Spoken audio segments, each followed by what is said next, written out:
We achieved profitability in Q1 of this calendar year and have continued to be profitable subsequently. So we expect that we'll be cash flow positive early in 2024. Our revenue growth is accelerating fairly rapidly, but is expected to accelerate at an even more rapid pace as we move forward, particularly now that we're signing more and more of these large network clients that are presences in multiple states. So some of our recent milestones that are really critical to kind of the future of the business and our outlook. We signed most recently a leading US healthcare company that has 75 locations in 8 states. They do quite a range of different things in healthcare, but primarily they're a long-term care and skilled nursing facility operator.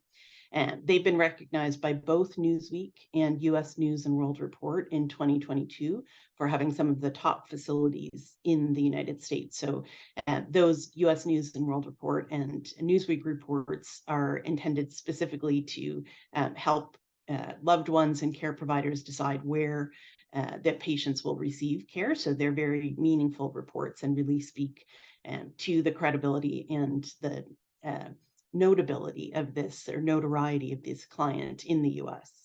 We've also signed a large US healthcare system that operates over 1,200 different care centers across 7 states, including skilled nursing facilities, hospitals, home health agencies, hospice or end-of-life care agencies, and primary care clinics.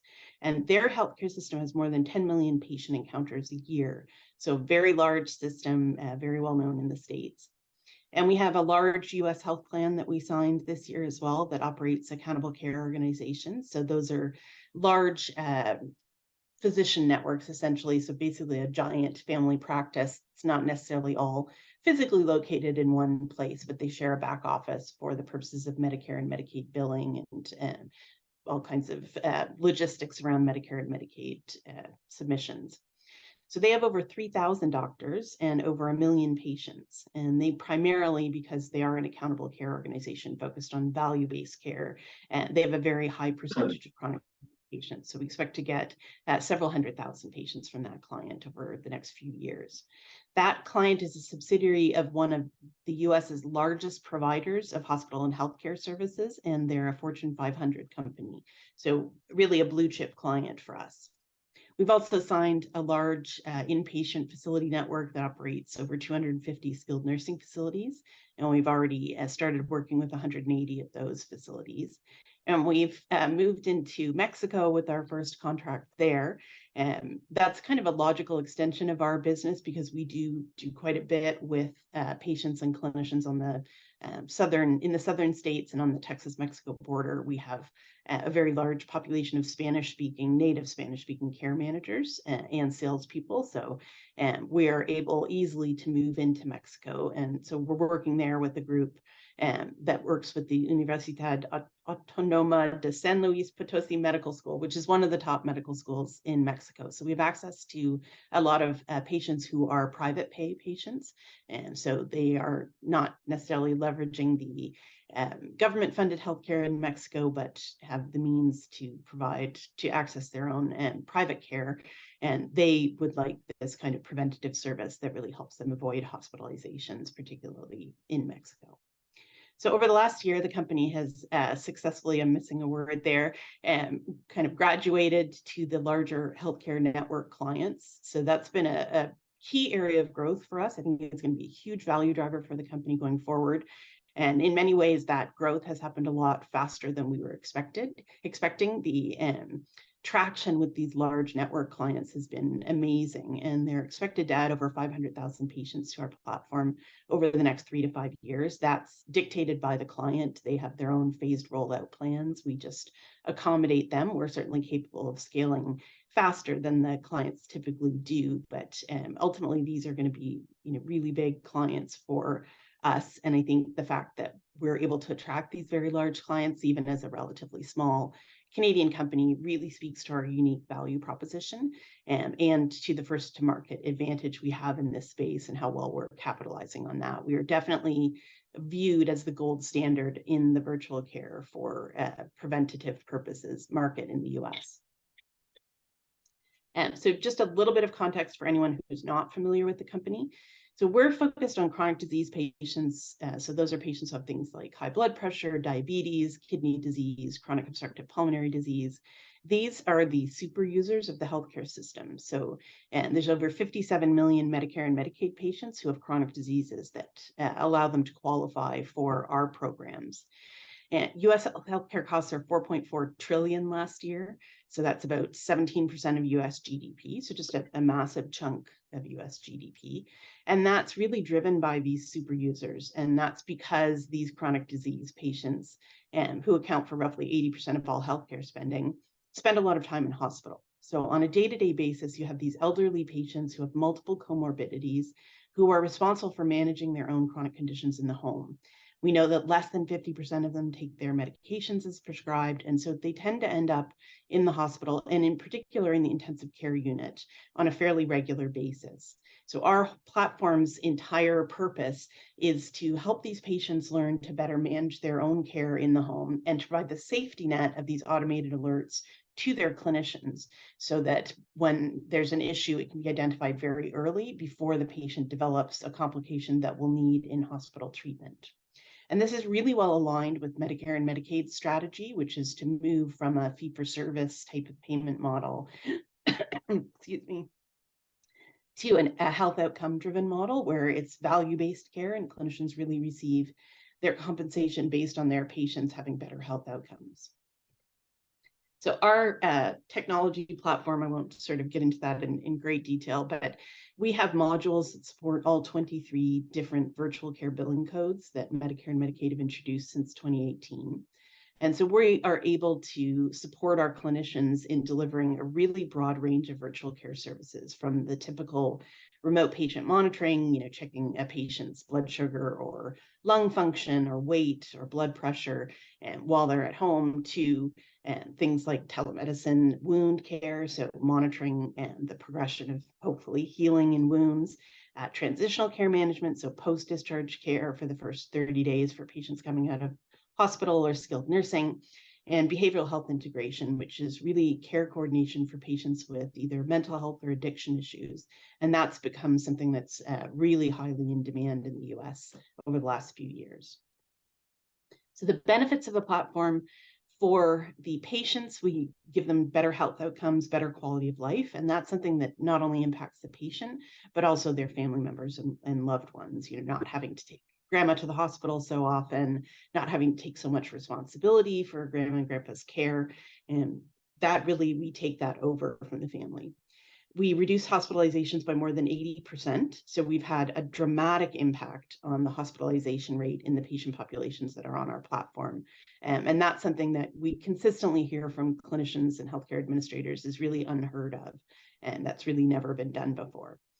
For providers, we create new revenue streams by allowing them to tap into these virtual care billing codes.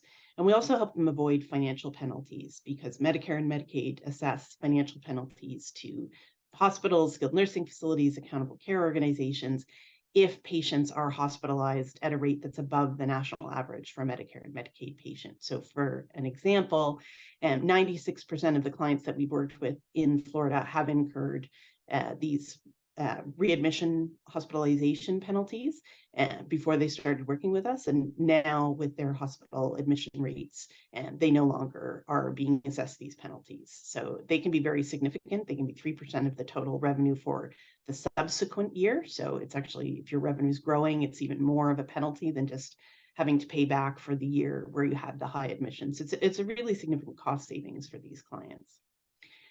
The average physician practice can generate over $400 per patient per month, $4,800 per patient per year in new revenue by using our products. And our current average price is around $65 per patient per month. So these are very high profit margin revenue streams for these clinicians. Just a little summary here. So this year, the first half of the year, we were very much focused on improving patient adherence, which we've done very successfully, and on maximizing revenues by just bringing on more new clients. and also by ensuring that adherence, which allows us to bill. Also been focused on collections, which have been steadily improving, and we expect that that will be something we can keep very current going forward. But next year, where we really expect to see, big changes, having added these new clients, these larger groups, and we expect to hit those target margins of 75% gross and 45% EBITDA. We are expecting to uplist to the NASDAQ in the first half of 2024. I think we'll be at a point where it will make a lot of sense for us to be on a US exchange, on a senior exchange, and certainly on a technology-based exchange. We'll also be able to monetize our big data play next year. So we will reach the point where we have enough customer data that we're able to license that data for pretty significant value to pharmaceutical companies and research institutions, governments. And part of that is our new kind of AI, artificial intelligence and machine learning platform, or part of the platform that involves that feature. So we can actually predict for clinicians, which of their patients might be at greatest risk of going into heart failure or having a COPD exacerbation or something else, based on what the clinicians feel is the most important sort of prediction that they can generate from artificial intelligence learning from this data they've been collecting. So we expect to see some peer-reviewed clinical publications from a number of our clients next year, which will be very validating for us, and I think will get us a lot more interest and awareness from the research-based customer population.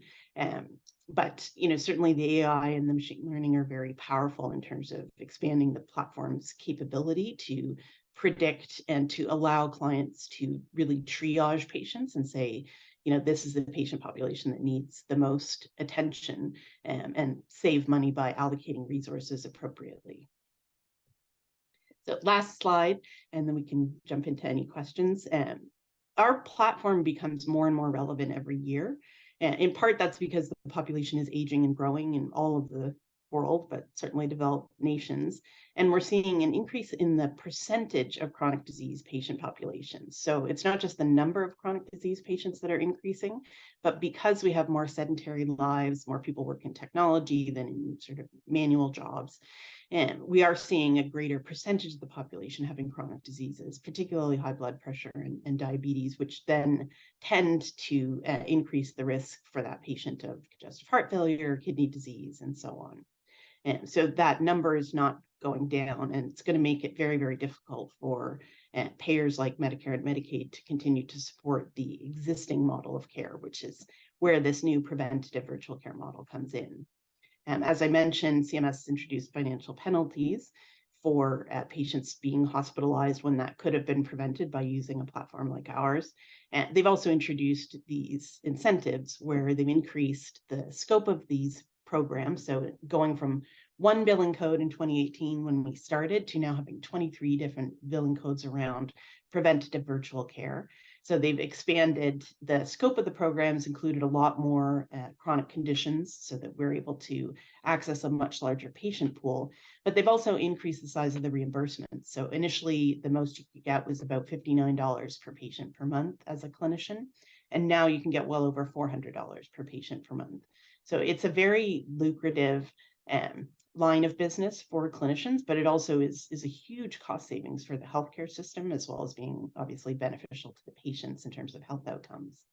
And CMS expects that the implementation of these virtual care preventative programs is ultimately going to save them tens of billions of dollars a year, which is going to make Medicare and Medicaid viable programs for the next many decades, where previously there was a real sense that they were not going to be able to afford to continue to supplement the cost of care for aging patients, aging Americans, because the costs were expanding so quickly.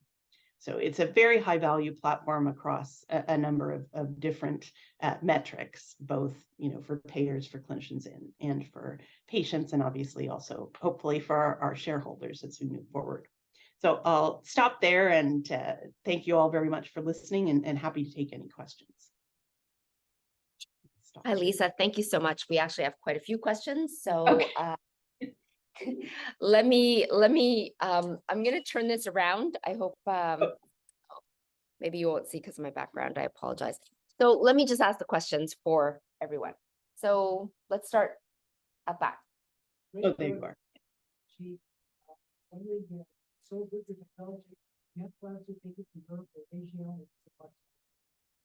So there was praise to your technology, and they'd like to know if you Oh. have plans to take it to Europe or Asia. Yeah, it's interesting. We actually started talking about Europe and Asia very early on in the company's lifetime, but they don't currently have the healthcare model that would allow us to make money in those areas. So, it's something we've looked into in Asia. I think Asia in particular is somewhere that we, may have business going forward. Our platform is naturally multilingual, so we can support patients in a broad range of languages, and in fact do support patients in the US, particularly in California, in Mandarin and Cantonese and Korean. In the middle of the country, well, maybe it's more the East Coast, Baltimore, we have a lot of Russian patients. So we're certainly capable of moving into Europe and Asia. It really just depends on where they end up going over the next few years with their reimbursement models. Thanks, Lisa. So we're going to have Frank ask you a question. Yes.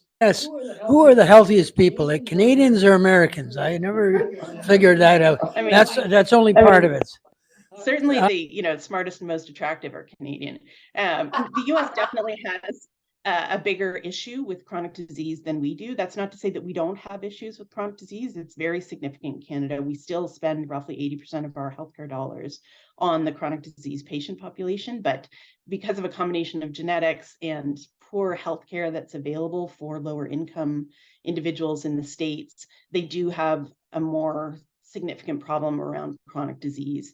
But to their credit, and I'm not always one to leap to the US's defense, but to their credit, Medicare and Medicaid have been really progressive with implementing these virtual care programs, and they are making a huge difference. So we really do need to be following suit in Canada. I think you mentioned telecare. In other words, by computer. You name it. I just heard on Sunday that all the libraries, this is the parallel I'm looking for, all the libraries at McGill University, they're taking the books out and put them in storage. And they're putting computers in place of libraries. Oh, Now, that's what you call Yeah, no, it's true. Everything's moving to education. yeah, no, it's Is true. it the same Everything's thing in moving digital. medicine? I think yeah, no, I think that's a very valid point. I think, things are really moving to virtual care. Although this year was the first time I got in to see my doctor since I turned 50, and I got sent for a whole bunch of in-person tests. So, I do appreciate the Canadian healthcare system in terms of, never having to open my wallet for any of that. There's some things you can't replace with virtual care and healthcare, but the things that you can, it makes a huge difference because it really does improve access to care and make it more universal. I mean, in Canada, that's a huge issue, and we are working on, hopefully getting in with some of the First Nations groups to improve access to care in their communities. But, going virtual as much as possible in healthcare, more than anything, certainly it reduces costs, but more than anything, what it does is it just makes healthcare accessible to everyone, which I think is, a basic human right. So Lisa, we have another question.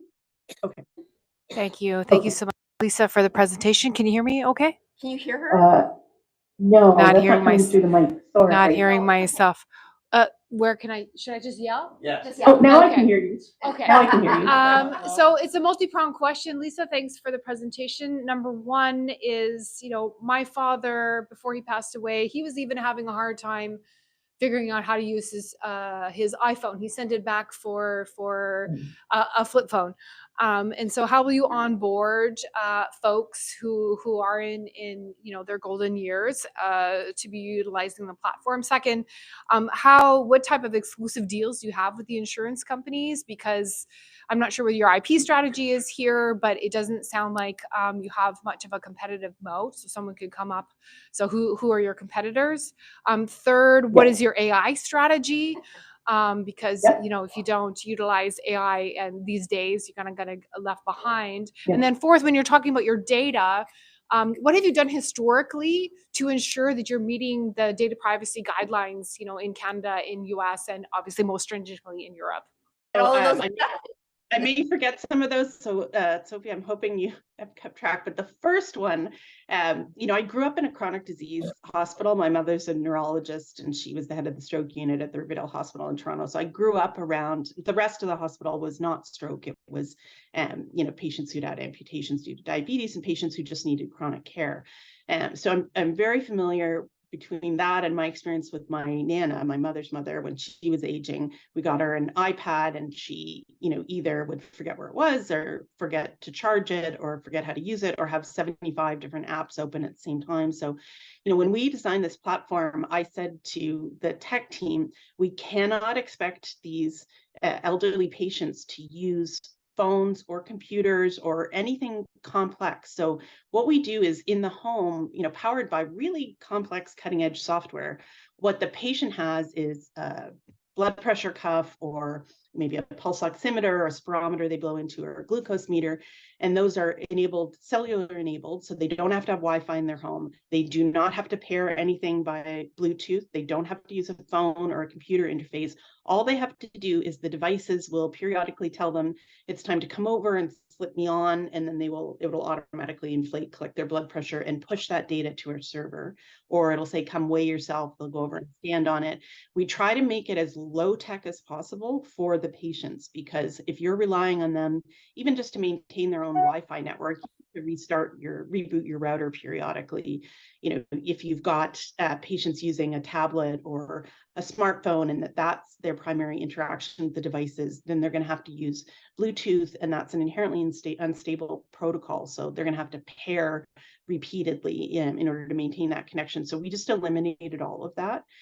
So it's a very, very simple system for the patient to use. And if they've already got, say, a glucose meter that they're using that isn't cellular enabled and they don't want to switch, then we use our interactive voice recognition technology. And for some reason, a lot of our Russian patients are using this. So it'll give them a call in Russian and say, what was your blood sugar result? They'll prick their finger and measure it on this analog device. And read it in Russian to the system through the interactive voice recognition, and that data will go into the platform so the clinician can be alerted. So we've worked really, really hard to make it a low-tech experience for patients, and that's why the typical adherence for patients on a standard remote patient monitoring system using a tablet or a platform is typically less than 30%, dropping to close to 0% after the first few months. Ours is now, we're getting close to 70%, and it's steadily improving. And once a patient gets to fully adherent, they stay fully adherent. It's just a question of getting them in the habit. The second question was about insurance plans. I may have them out of order, but what insurance plans do we work with? So we don't work with insurance plans. We primarily are working with Medicare and Medicaid patients. You don't work as a company directly with Medicare and Medicaid. You work through the clinicians, and they are the ones who bill Medicare and Medicaid, although we do secure the electronic pre-authorizations in advance for them, so they know they're guaranteed to get paid by CMS, and we do the electronic claim submission for them, but we don't work directly with Medicare and Medicaid. We do have some insurance plans who've asked to work with us. The thing is that for the most part, unless you're a Medicare Advantage plan, which is a supplement to Medicare, most of the insurance plans, their primary patient population is younger. So, you'll see a lot of working age patients or people in general. And they don't have the high rates of chronic disease. So the patients who are utilizing the healthcare system the most are elderly, typically. And in the States, those patients are covered by Medicare. In some cases, they're also covered by Medicaid because they are either disabled or have a low income level. But the over 65 population is universally covered by Medicare. So that's really the target patient population for us, and that's the target payer as a result. Your AI question. So our AI strategy is, we've developed this AI machine learning tool so that clinicians can say, I've collected this big body of data on my patients, and I want to be able to predict, this particular thing occurring, so that I can identify some early warning signs that aren't the ones that are, the ones that we conventionally think about, or that the large networks can use to sort of triage and say, these are the patients who typically will end up developing an issue, a preventable complication over the course course of a year. And so they're the ones we're going to assign the bulk of our resources to. And then in terms of sort of IP protection, we have first to market advantage. It's a pretty good advantage in healthcare. We now have, close to 5 years of data showing efficacy of our platform in reducing hospitalizations by over 80%.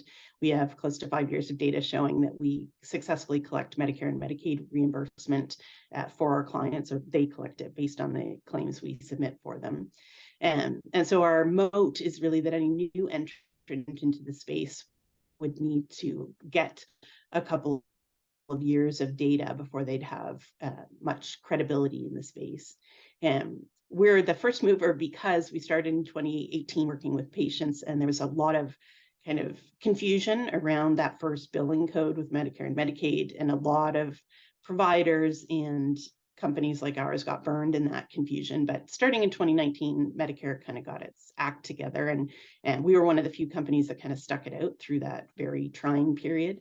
And so we're the only ones who have this really comprehensive platform that's very much aimed at Medicare and Medicaid patients, and that's really user-friendly for the patients, very low tech in the home, but super user-friendly for clinicians in a kind of Apple app sort of way where you can learn how to use it, master it in a matter of minutes. So our advantage is really not around IP, although there's certainly some trade secrets that we're maintaining. And our privacy compliance, we work with some specialists, a specialized firm that helps us maintain and implement new policies as policies are required based on new privacy standards. You have to be, as you well know, in the States, HIPAA compliant, and you have to be very secure around patient data. So, all of our staff are HIPAA trained every year. And then we have this, it's almost like a compliance audit firm that works with us to make sure that we have all of the policies that we need in place and all of the safeguards to ensure patient privacy and to ensure that we comply with the multiple different healthcare standards that are in play in the market today. So Lisa, thank you. We could probably do quite a few more questions. Okay. So that only means we're going to have to bring you back. Okay. But we do have 2 other presenting companies Yes, no, absolutely. today. But thank you so much. And I invite everyone that is here today, if you do have any follow-up questions, you all know how to reach me. I will be happy to send them to Lisa. And we might even have, I think it would be great if we had a coffee break with some of the follow-up questions that then we can share with everyone. And then you can, really dig deep. It'll just be a one-on-one with Lisa and I, but I can share the interview with you guys. So I like this PN stuff behind your name. Yeah, no, I'm a proud chemical engineer. My PhD is in chemical engineering, so proud of that. very good. So thank you very much, Lisa. I will follow Thanks up for with you having me. because I know there was at least 3 or 4 other hands up and I had 4 questions. Okay, so thank you very much. All right, thanks very much, everyone. Take care. Just getting new into the business. It's a very interesting story, so please pay attention. With us this evening is the chairman of the board, Reid, and Michel Pepin is you're the CFO and the COO, right? President. Yeah, all right, so he's the boss. So they're going to have like a dual presentation, so whenever you're ready, Jen, please. Nice to see you all this evening. I'll start off with a bit of history on Ciscom. And Ciscom cleared its prospectus in July this year, commenced trading at the end of July on the CISC exchange. Ciscom is in the process now of dual listing in the United States on the OTCBB, expecting that relatively shortly. And Ciscom was formed in 2020, June, contemporaneous with signing an acquisition with Market Focus Direct. And Market Focus Direct closed in end of August 2021. That brought another acquisition. That was the second one, Prospect Media, which closed at the end of September 2022. And Ciscom has a top line of 34 million, bottom line of 2 million. And we are in the business of acquiring companies that don't have a succession plan, companies where owner-operators want to exit, don't know how to exit, want to exit. COVID actually brought on the advent of Ciscom. Really, it showed that there's a lot of people rethinking their futures and thinking, well, we have a company that's doing 30 million a year, 40 million a year. We don't know how to get out. How do we get out? So Ciscom provides an exit strategy, cash and stock combination. We owner-operators stay involved for 3-4 years, depending on variants of what they want to do. Companies we're buying aren't limping ducks, they're profitable. So there's always typically a second, third in command already, allowing the owner-operator to exit out. The second company that we have, Prospect Media, there's no indication there that Dave Matthews wants to leave anytime soon. He wants to stay involved, organically grow with Ciscom. And as Ciscom acquires more companies, the valuation of the stock will increase with it. And that's target 100 million a year in revenue, target 5 years, 500 million a year, and with $1 billion market cap is where we're heading. We're not Michel? ambitious. So thanks, Drew. Okay. Basically, it says that you cannot hold anything we say against us for the rest of the night and tomorrow and the day after. But we take siloed entrepreneurial companies and put them into a public vehicle. And as a standalone business, the value is somewhat lower. But when you group business that are complementary together, then you get to realize a number of synergies, cross-selling opportunities, and basically make everybody bigger and more whole as a total. One element that is very key in M&As is culture. So you buy a company, it has its own culture, it has its own revenues and so forth. Then you come and you buy it, you try to do all sorts of things. The companies lose their way. So we want to make sure that the companies that we're buying and how we're managing the different subs keep their own culture, which made them successful and also expands. Because the day they lose their way, then you see clients leaving, you see staff leaving, sometimes not necessarily in the same order. So when key staff leaves, you know you're in trouble. So one of the key metrics that we are following is our senior staff staying, making sure that clients are staying. Okay. I took notes because my memory is not so good. That tech companies. So we're really answering a problem, if you want, or there's tons of companies that are looking for exits. But those companies where we're find our sweet spot are SMEs, so small, medium-sized enterprises. They have 5 to 30 million in revenue, and we're looking at $3 million in GP, so gross profit, so that they, as Drew mentioned, that they have a second and third in command. So should the entrepreneur not be there, the company can coast for a little bit. We all know that at this size, the entrepreneur, the founder, clients are often attached to these folks. So it's very important to protect those relationships and build around them. Market dynamics. So you have those boomer trend, or that boomer population, if you want, that wants to exit, which creates a good environment, even though the market's not the best. We all saw the market go down the last little while. It does create a good buying climate for businesses like us. Like it or not, COVID brought a dose of reality to everybody as to, can my business sustain long periods of changes or changing environment? And also, do I have a succession? How do I get out of my business? These questions were always asked, right? Entrepreneurs always ask themselves those questions, but COVID did put that clearly in front of them as to, do I have a business concern going forward? So we have a mandate. Our mandate is to grow through acquisitions. So as part of that, we need cash to do that. So thank you. But we are profitable. We have $34 million in sales right now. And we have profits, so we're positive EBITDA, and we're cash flow positive. So we don't need money to pay rent. We need capital to grow our business through mergers and acquisitions. We pay decent multiples for standalone companies. The first company was bought at 4x EBITDA. The second company was bought at 5.75 EBITDA, right?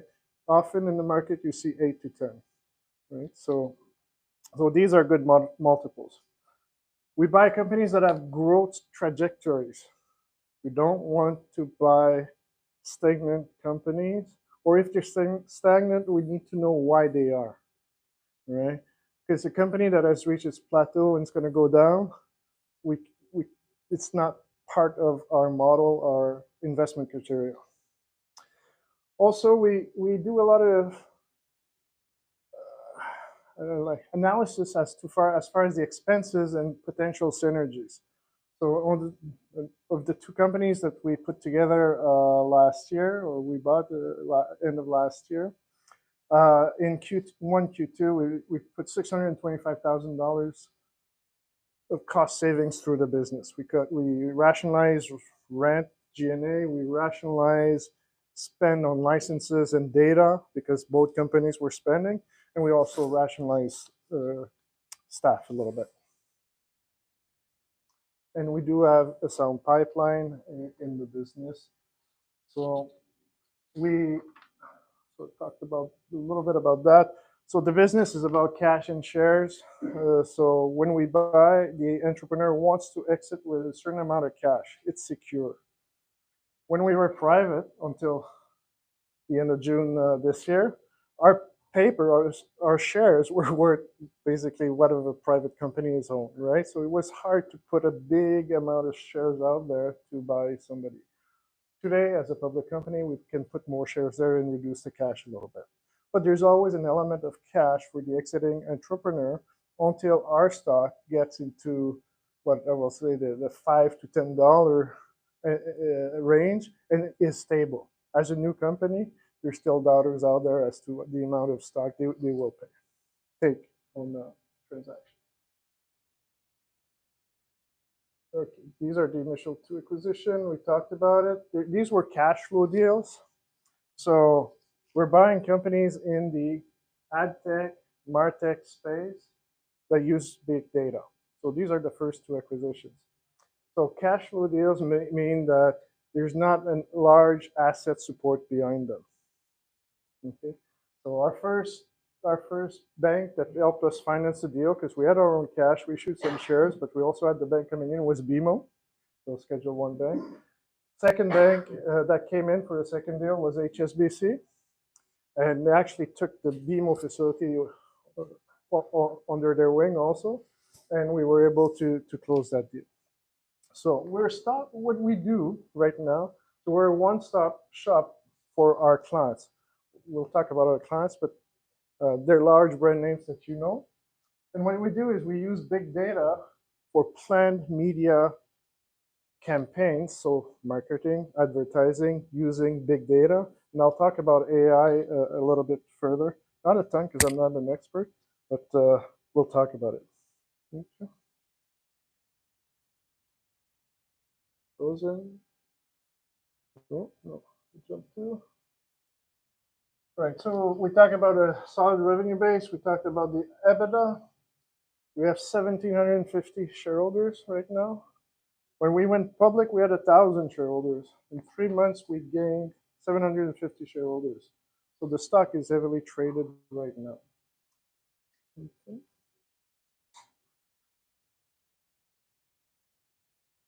So funny. So our core offering, and we're starting with a finance slide, so that we spoke to. But we have 34 billion in revenue. 90% of it is recurring revenue. For a lot of businesses, especially in the advertising marketing field, you have a lot of project work. Not our case. We have recurring revenue year over year, which makes your growth much easier year over year because you don't have to reset too low. We have no economic dependence, so no one, or let's say top 5 clients do not represent the majority of our revenue. So if one should leave us, we're still doing okay. Nobody would like that, it would hurt, but we don't have the economic dependence. Our receivables are insured, key, but even that, we have no bad debt in the last 2 years. So which is key in the field that we're operating, because a number of retailers have gone bankrupt, as you know. We work for reputable brands. These are some of the businesses that we serve, right? many of the logos there you will recognize. Well, I hope so. But I can tell you that a number of these retailers were the only outfit in Canada where they send us their transaction data. So we have every client transaction data. And we also have their loyalty data. Okay. On top of that, we add all of the data that we have with the databases that we have licensed with, and we'll show you a little later, which gives us rich information. We're 3 years old. Well, we look a little younger than that, but anyway, we're 3 years old at Ciscom, but the subs have been in business for 30 years. One actually has been in business for 32 years now. We've served over 500 clients. We look at billions and billions of transactions each year. So it's not small business, it's big data, right? And we talked about the databases that we're using, right? So the POS data, that's the transaction environment, I won't name the others. So, and now we're looking into AI. So we've developed our own IP, so proprietary technology, to process all of our data. What AI does to us, it doesn't change much, but it does accelerate or reduce the amount of time it gets you to get the information. So something that would take hours or days for an individual to get to, refining, filtering the data to get to the proper analytics, AI does in a few minutes. And then the human comes in, looks at everything to make sure that it is there. Okay. So we're entering, and you've heard it in the prior presentation, you went to Amazon and said, people that bought this also bought this, right? So, or if you like this, you bought this, you may also like this. Well, that's good. It's passed on past behavior. What we're looking at now is predictive behavior. We've been looking at it for a number of years now, but the ability to do it through AI accelerates things quite a bit. So we're media rich. We're basically taking all that data, transforming it, and pushing it to all of the media possible for best delivery, highest ROI on our clients' marketing advertising spend. Okay. Data driven, I'll go quickly over this one. Paul's looking at me, so rush it a little bit. No, don't feel the burn. So I'll just flip a couple more pages. So leverages. Okay. So we keep the entrepreneurs in charge of the business we just bought. Right? This is key. The employees in the company have looked at that entrepreneur as their boss, and hopefully it's the right person. And if he's not or she's not the right person, we won't buy the company, right? Because you've got to make sure the employees are loyal to the company and their entrepreneur founder. We have governance matrix in place, right? So we want to make sure that you run your business, you can do everything you need to do for the business, but on big decisions, we got to talk, right? You cannot bankrupt the company on your own, right? Don't go into derivatives. No, don't do that, right? So we have a deep pool of talents to manage all of this, and we realize a lot of savings through synergies. So cutting expenses, but also renegotiating procurement contracts. So when we buy, we want to accelerate growth, right? So key emphasis on everybody having a marketing mindset, right? And even the accountants have to have a marketing mindset. We can do it. How do we get there? How do we sell it? How do we make money at it, right? So to quote, what's his name? Glengarry, Glenross, ABC, always be closing, right? So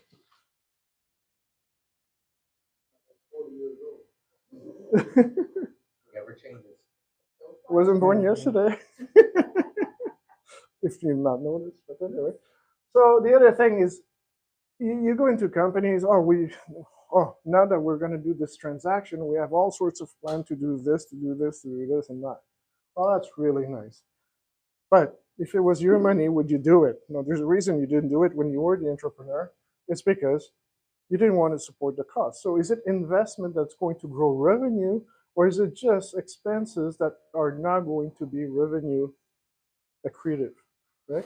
So we're into lean operation, making sure revenue per staff is there and that we respect our KPIs that we've put in place.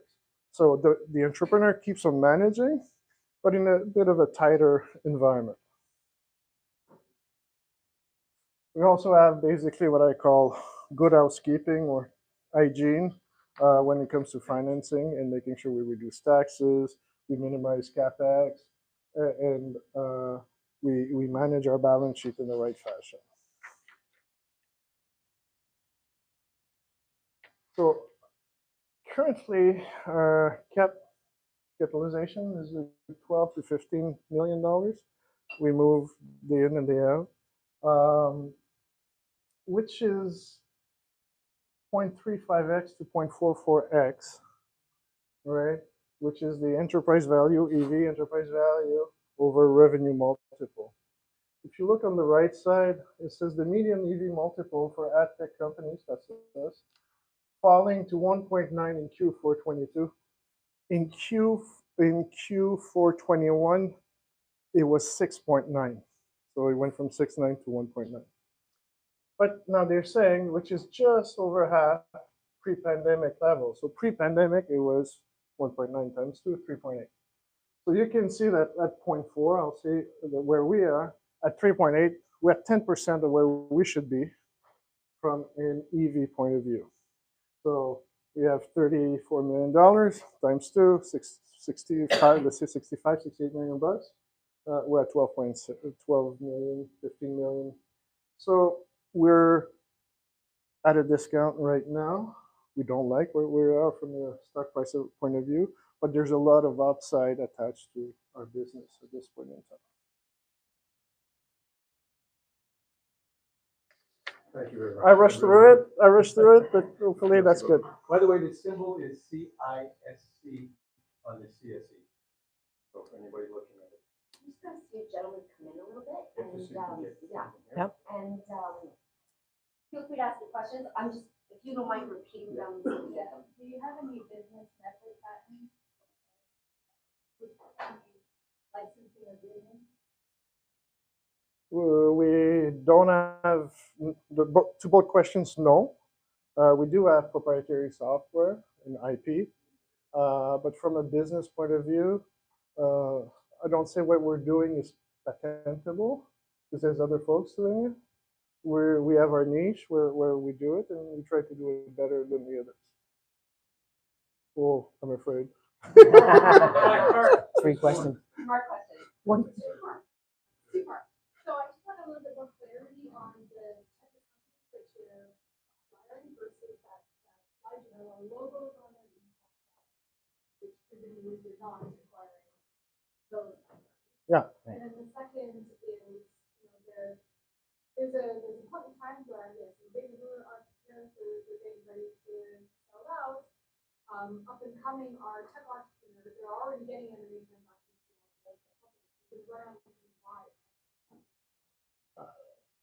The market's large enough at this point in time to satisfy a lot of appetites of, like, there's tons of folks. At this point, we've not had to do beauty contests with anybody. The folks we talked to basically came to us. We like your approach. We like how you do it. We're very personable. Not everybody's like this, right? It's we have a formula, we will apply it. Versus it's we like your company. How can we make it fit and tailor it into our business? What was the first question? Just a clarity on Oh, the clients, yeah. companies that you're Yeah. acquiring versus the logo side. So the logos are not Ciscom clients, right? They are the subs clients. So they're sharing the data with you? We are fully into their business. All right, we're active operators. We met 8 o'clock this morning. We were on the phone reviewing actually our Q4 slash 2024 and where we were standing. So we're very much part of their day to day. We don't when I say part of their day-to-day, it's that we know what they're doing day-to-day. We don't take any decisions. It's their decision and all that. We'll exercise influence when it comes in time.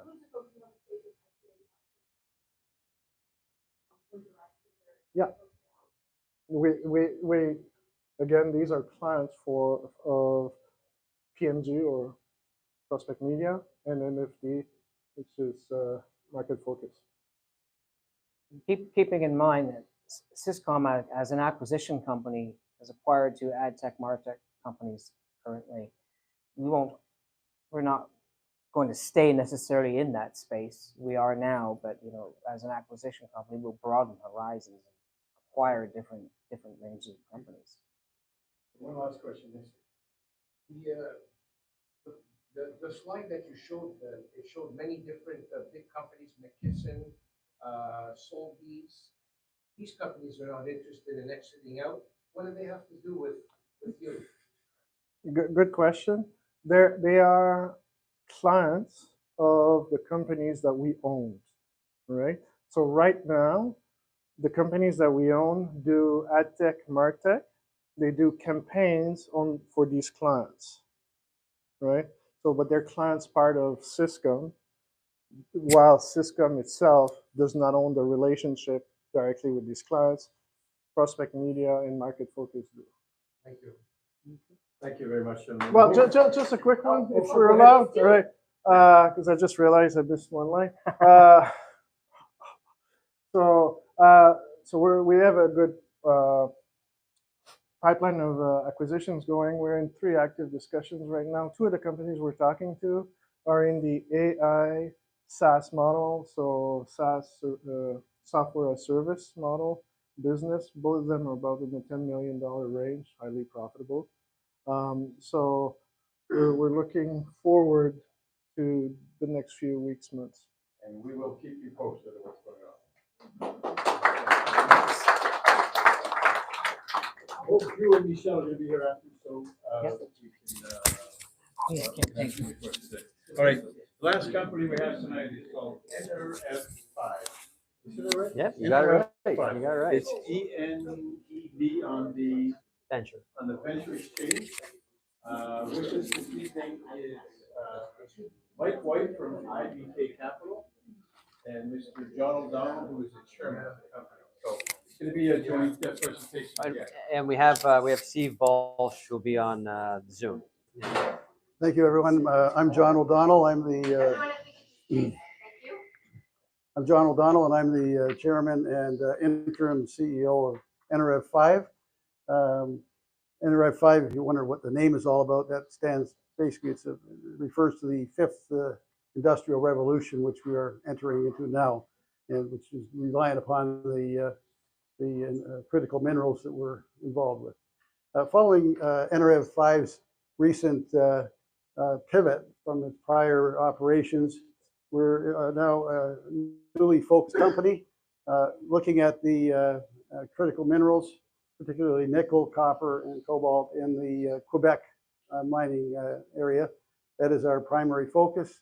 We believe that nickel is a very, very important element in the new development in the electric vehicles and the market. It's become extremely important, and there's a critical shortage worldwide of accessible nickel and these type of products. And we believe that there's going to be a great necessity to find new deposits to meet this worldwide demand. Our new strategy is to focus in Quebec currently, and our 2 flagship projects are the Goals Met project and the Barber Bay project, both in Quebec. East Quebec. Questions afterwards, thank you. East Quebec, and Steve will give you great detail on this. Yeah. It's a big province. It's a big question. Quebec is a great jurisdiction. That's why we're here in Quebec, and we think it's very business oriented, and it's got some very good incentive programs. And I think Mike from IBK Capital here, Mike White, the president of IBK Capital, will give you some more information that in our strategy. Yeah, we'll just do a quick synopsis on that. Thank you, John. He's laid it out.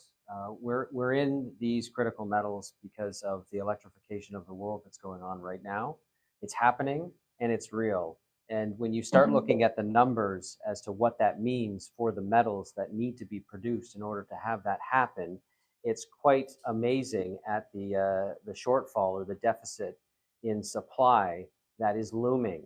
And we're not talking about supply deficits going out 10 years or 15 years. We're talking about 6 years out, 6.5 years out from today. We're going to have deficits in some cases that are larger than what's currently being produced.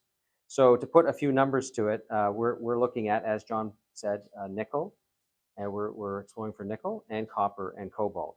And in nickel, by 2030, I'll be pegging these to 2030, each of these metals. You're looking at a $43.5 billion deficit of supply for nickel. Steve Balch, who will be presenting here shortly, he's our explorationist for ENEV 5.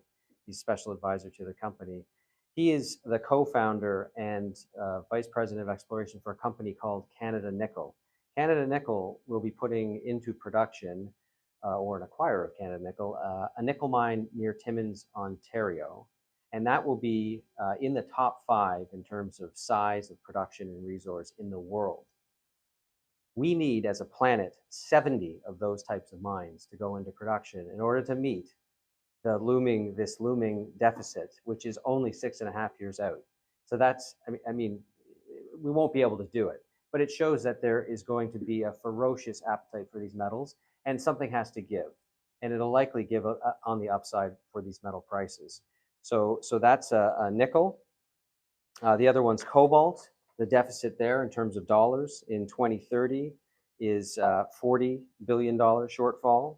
They're estimating that it'll be 20% of the overall copper market, which will be in deficit in terms of supply. Again, this demand. And then finally for cobalt, it's $7 billion. Cobalt, copper, and nickel, though, it's not just a matter of can we produce it, it's where will it be produced? Because the companies that are using these metals to make the products that we all love, like our smartphones, like EVs, our laptops, this lovely TV that's in front of us today, we as consumers want to ensure that the supply chains that feed into these types of technology are ethical, they're clean, environmentally friendly, socially responsible, and of course on the up and up when it comes to governance. And so therefore it's all about, it's not just where do we get the metal, it's about we need a diversification of jurisdiction in terms of where these metals are coming from. And as an example, nickel, the key producers, the top producers are Indonesia, Philippines, and Russia. Well, Russia's an obvious one, right? Nowadays, we don't want supply from Russia. Indonesia and Philippines, they produce a lot of nickel, but it's very dirty nickel. It's lateritic nickel.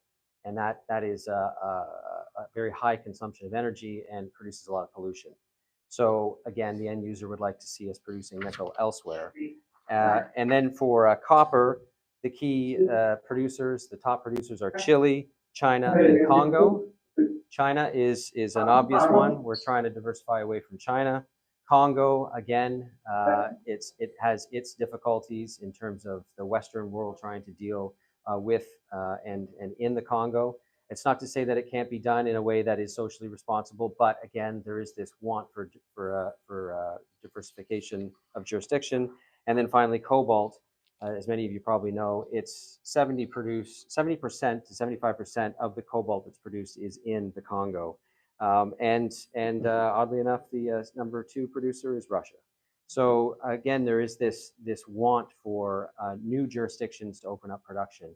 And that's why ENEV 5 has picked Quebec. Because, can you go to the next slide, please? Sure, of course.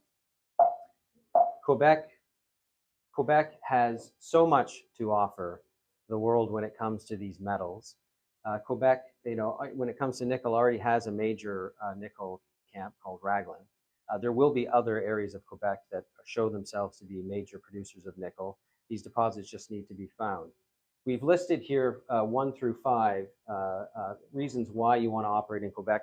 These are well known to many people that are in the exploration business. It's very usually in the top 10 regions according to the Fraser Institute in terms of doing business for exploration. It's got a lot of green power. 90% of the power in Quebec comes from hydroelectric stations.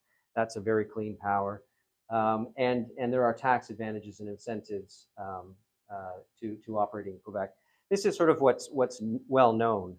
But what isn't as well known is that Quebec is going above and beyond to attract manufacturing of the products that I mentioned before. So they're trying to bring the EV companies, the electric vehicle companies into Quebec. They're trying to bring manufacturing into Quebec. And they're being successful at doing that. But that comes with a price. It used to just be a promise of jobs.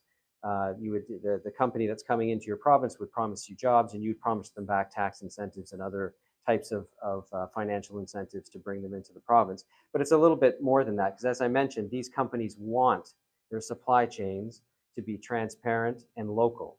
And therefore, they want Quebec as a province to start consolidating the supply chain in Quebec. And so Quebec is responding. And Quebec will need to produce these metals in province in order to do just that.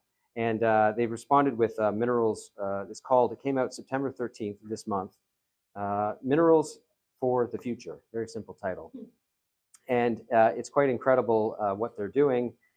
As I mentioned, it's financial support for exploration, for transformation, which is the upgrading of materials. Right now, Canada is great at producing metals, but we ship them around the world to be processed, to then come back and go into our cars and automobiles. Sometimes they circle the planet twice before coming back. So Quebec wants it to be transformed here. So they've started that program and recycling. They are further developing transportation, energy, and telecommunications. They've already done a super job to date, but they're doing more, which is just further incentive. They're also promoting internationally that they're open for business for all the reasons I've listed.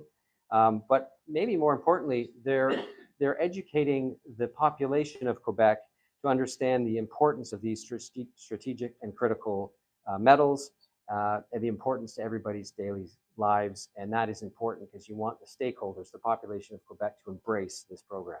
That's why we're in Quebec. So next slide, please. I'll turn it back over to John. He'll talk a little bit about the management of the company, and then we'll hear from Steve Balch about the projects that we're exploring for nickel, copper, and cobalt. So, as you know, I've already introduced myself. I'm a lawyer by trade. My field is corporate finance and securities law, and I've been involved for decades with many junior mining exploration companies, some of which incredibly actually went into production. But and some are listed. Some companies even listed on the New York Stock Exchange now. Incredible. But anyway, I'm still a lawyer, but I no longer practice. I'm just involved with a lot of junior exploration mining companies. And we also have the directors, Michael Katcha, who's a chartered accountant and a certified public accountant. So he looks after our financial integrity. We have Sam Peralta. He's a PhD, basically a nuclear scientist. He's a genius, and he looks after a lot of our different scientific issues.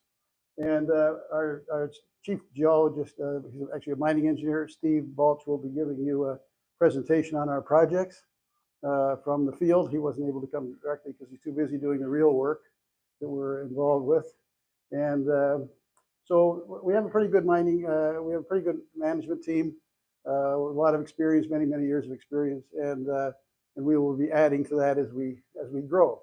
Hopefully, these projects will become very successful, and we will add expertise as we need it. Steve Balch. The next slide.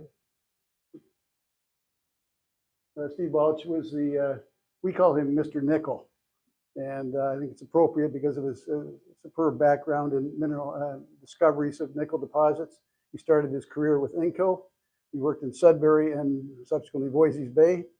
From there he went to FNX, which was a very successful nickel exploration company, which went into production in in Sudbury, and was eventually sold for $2.9 billion when they went into production.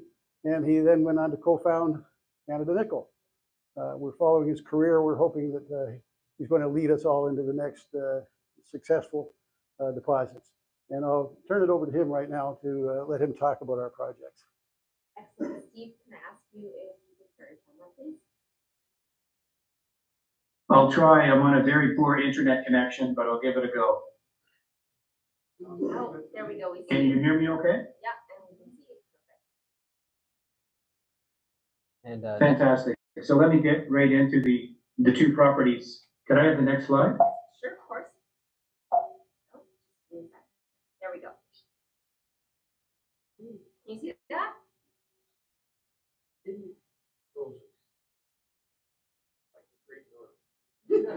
No, he's there. Steve's there. Steve, you got us? Those are the projects. That's Steve. I'm going to turn my video off because I can hear you, but I'm going to turn my video on. Perfect. Thank you. Steve, go ahead. Okay, so Barbara Bay is about 100 kilometers northeast of Sept-Îles, and Goulds Met is about 130 kilometers north of Havre-Saint-Pierre, north of the St. Lawrence River. I'm in Havre-Saint-Pierre now, flying some surveys for 3 different exploration companies. Yeah, I mean, and I've been to Havre-Saint-Pierre, and the internet connection is dreadful. No, we understand. That's how it is but, here on site. It's great. But go ahead. You continue on with your presentation. You're doing great now. You better start over again because we missed. Great, yeah, so I'm 90% in of the this. field, and that's where you make discoveries, is in the field. You don't make a discovery behind the desk. But anyway, what I like about Barbara Bay, it's in the North Pacific intrusion. It's about 20 kilometers long by 10 kilometers wide. That gives us about 60 kilometers of prospective contact to explore. There are historic showings of nickel and copper all around that contact. I think the best one was 2.5 copper and 0.7 nickel. There was an airborne survey flown in 1998, fairly low quality, but it did identify, I think, 17 conductors. And so we would like to refly that with a modern system where we could develop drill-ready targets. Goulds Met, it's not as well developed as Barbara Bay, but there's about 19 kilometers of prospective and North Pacific contact. It's very close to the Gold Metals HSP project, where they hit nickel and copper at contact of the North site. So we're pretty excited about these North sites. They're very underexplored, and we have 90 kilometers, 80 kilometers of prospective contact to explore here. Goulds Met is about 5 kilometers from my fuel cache, so I could fly that property in about 4 days within the next 2 weeks. I'll turn it back over to Mike. great. Thanks, Steve. Next slide. So this is just as Steve pointed out, this is Barbara Bay and Goulds Met. But just quickly, you can see on Barbara Bay, this is the contact that he was talking about. This is the low-res geophysics that were done many years ago. And Steve's MO, the way that he operates and has operated for years, is that he flies these opportunities where he sees there to be an opportunity to discover a nickel. He flies it with his geophysics, which is quite advanced, sees down about 300 meters. And then it's very high resolution. And then from that, he picks targets, direct drill targets. So you don't need people on the ground prospecting further. You don't need to do any additional geophysics. You can get in there and you can drill. And you'll know right away. You'll know why the anomaly is there. It's either a nickel sulfide, which we're all hoping for, or perhaps it's something else. But he's very good at what he does, and he keys in on the targets that he believes strongly are going to be nickel bearing. This is what he does, and so and he, as we've mentioned, he's been successful in the past. So he picks the projects based on historic data, he flies them, and then we drill them, and that's what we're going to do. We're just going to do that over and over and over again, and we're going to find the next big discovery in Quebec for nickel, copper, cobalt. Is this a Precambrian shear? Sorry. Yeah. Precambrian shear. Yeah, so this is, Steve can answer that question. Steve, did you hear the question? I'm a geologist, but I don't want to get into the weeds Is it in with the Steve's. Precambrian. 40 Pre-Cambrian billion old rock. Yes, shield? yeah, 4 million years. Yeah. That's your age, Frank. Yeah, I think the age is about 1.7 billion years. There you go. Oh, okay. There's a series of anorthosites up in this area. The HSP anorthosite is the largest, but it probably represents a series of separate intrusions. And as they cooled, the contact fractures developed, and then remobilized sulfide came into these fractures. So we're looking for something that's high grade. And HSP had some luck. Interesting thing about their project is that as you go east, the grade of the mineralization increases. They are exploring to the east now. So we're hoping to have a similar kind of success or better. Yeah, great. Excellent, thanks. So stay on the line, Steve, for Q&A, but let's go to the next slide. Okay, so we're very fortunate to have Steve with us. These are his two top picks in Quebec for these early stage projects, and we're very optimistic that we're going to have some great success. We have a pretty good share structure here. We have 241 million shares outstanding. We have very few options, 5.2 million and warrants, 19 million. Our market cap is 3.6 million. The stock is at a very low price right now. It's sort of because of the pivot that we did from the prior operations, which are outside of Canada. The stock has dropped down. It's available now at 1.5 cents, where it's trading right now. And we do intend to raise $500,000 through IDK's efforts, helping us. And I think you're very fortunate because you really are getting in on the very ground floor here. And this is actually a historic moment because this is the very, very first presentation that we are making for NRF 5. And so I don't know whether that's an honor for you or for us. Thank you. But in any event, because of the forest fire situation, which everyone's aware of, all exploration activities were halted in Quebec and Ontario and basically across Canada. So we've been delayed getting going here. We were planning on starting earlier, but there was no point in doing anything while the forest fires were raging and the smoke was there and nobody could work in the field. So now that that's under control, we're ready to go. We're engaging we've engaged Stockhouse and Market Herald to do a marketing campaign over the next year in staged increments, and they will be supporting us with their broad exposure to different markets, and as well we will be making presentations, and I just wanted to add to that. Steve Balch, as I mentioned, is the VP Exploration for Canada Nickel. Canada Nickel is tabling at the end of this month a feasibility study on their project. We believe that feasibility study for their very large project that I mentioned before will be the catalyst for them being taken out. And we're not the only ones that think this, right? That's the sort of the thought that's on the street. When that happens, that will be a huge liquidity event for those involved in Canada Nickel. And as we know, when something like that occurs, you always want to know, what are they doing next, right? What's the next thing that they're doing? Well, this is it. And you can see here, sorry, John, let me just step by you here. You can see here, this is when we announced that we had the projects. The stock went from where it is now, 1.5 cents, it ran up to 7 cents on not much volume at all. And you might think, well, how is that possible when you've got 241 million shares outstanding? Well, it's because the ownership structure is pretty tight. So I'm with IBK Capital, as I mentioned, and John mentioned. For full disclosure, IBK Capital and myself, we own 9%, or a little over 9% of this company. My father owns 18% of this company. And with a handful of phone calls to some high net worth individuals that we know, we own 56% of the we don't control it, they own it, of course, but 56% of the shares are spoken for.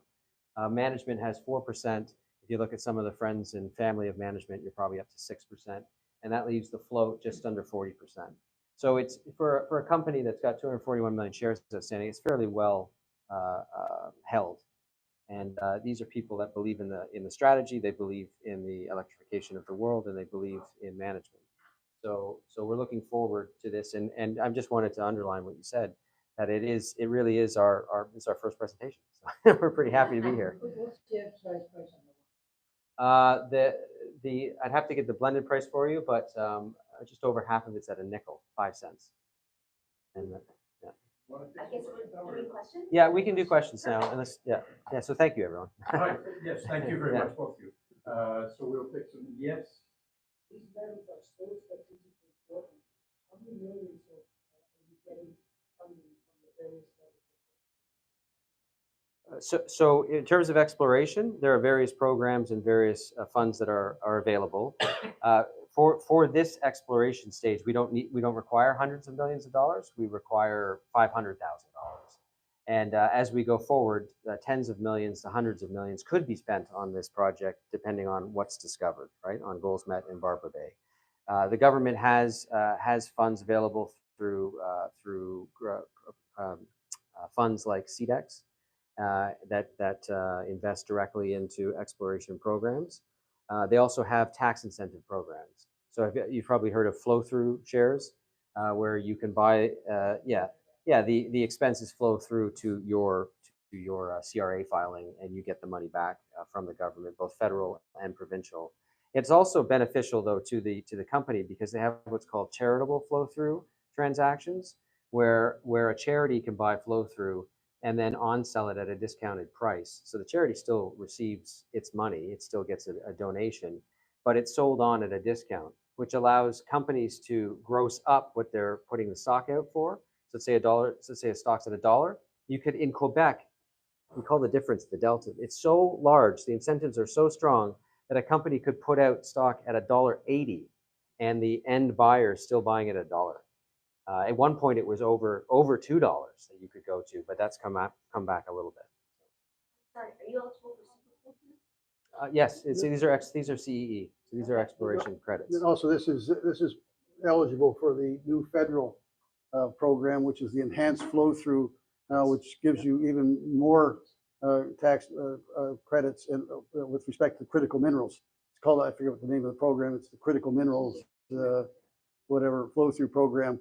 And it's dealt specifically for the metals that we're going to be looking for. So it's better than the old flow through. Yeah. And I just want to say one thing too, as well, that the Quebec government's being very, very helpful with us. I know you raised the capital in August, both with shares. I didn't really understand what the hard or unit. Sure. Second, thirdly, not both shares available. Yeah. So we announced that we were raising money. So we haven't closed on any tranches yet. So we're just building that book now. As you can imagine, the stock's at 1.5 cents, and we are putting these shares out at 5 cents. We don't want to overly dilute the company. It doesn't benefit any of us as owners, right? So to answer your question about hard dollars versus flow through is what we just talked about. That has the tax incentive attached to it. Hard dollars is just simply cash that's put into the company without those incentives.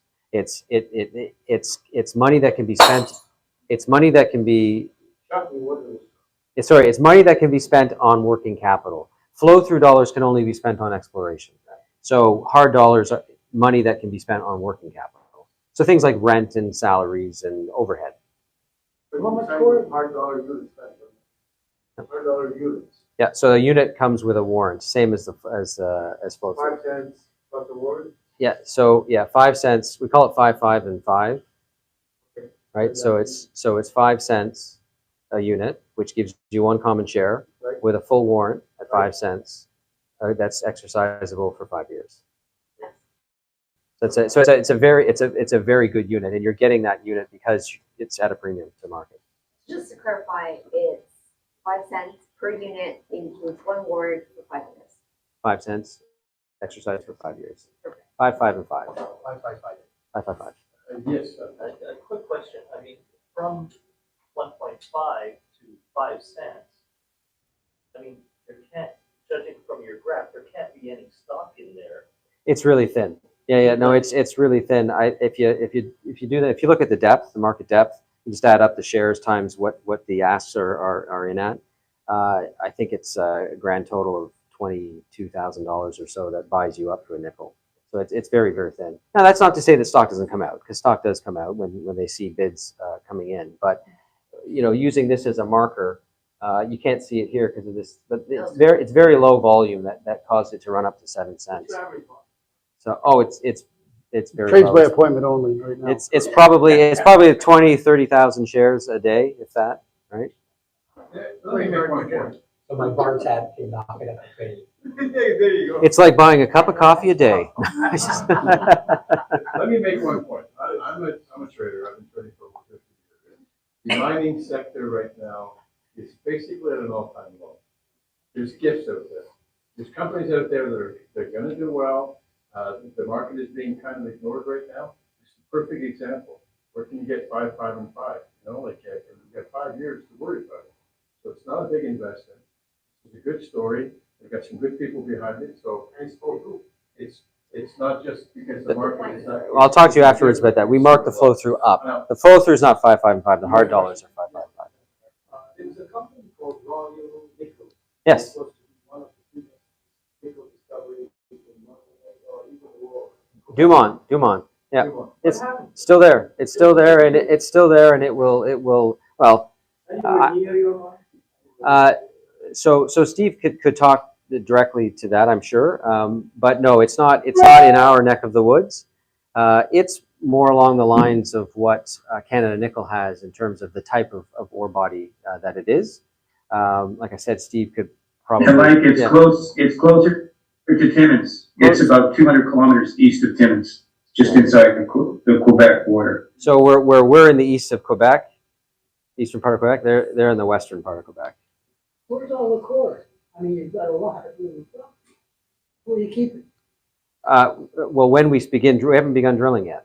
We have to do the geophysics first, which will identify the drill targets. Do you have any historical value on the company? Any historical drilling? Or? Yeah, so there was work done. If you want to go up one slide, there was work done, and Steve can tell us when. But there was work done, and you can see here that some of these assays that came back from prospecting and surface sampling, some of them are quite high. Yeah, were these grab samples or in situ, or do you know, Steve? Did you get that question? Yeah, these are in situ. Yeah, these are they rock are in chip. situ So outcrop samples, and it just proves that the entire contact has nickel and copper in it, and now we need to go in and fly it with an EM technology to identify nickel sulfide, and we can drill that directly, but we would probably send a team in just to check out the targets and make sure that it's suitable for drilling. The terrain, right? You got to make sure. A very simple program. Yeah, penlandite, yeah, nickel sulfide, yeah, chalcopyrite, the copper sulfide, yeah. Yeah, it's penlandite and chalcopyrite with some pyrrhotite. And there's PGE as well. Yeah, there's some PGE. Platinum and palladium, more palladium. There's a deficit for those metals too, but I don't want to get into all that. I want to see the prospect. Okay? Yeah, PDAC. PDAC, so we'll have you guys in the case. Yeah. I'll bring you a catalytic converter. Take it off. All right, thanks so much, Steve. Thank you. We really appreciate it. Yeah. Thank you, Mike. Thank you, John. Thank you, everybody. You're welcome, guys.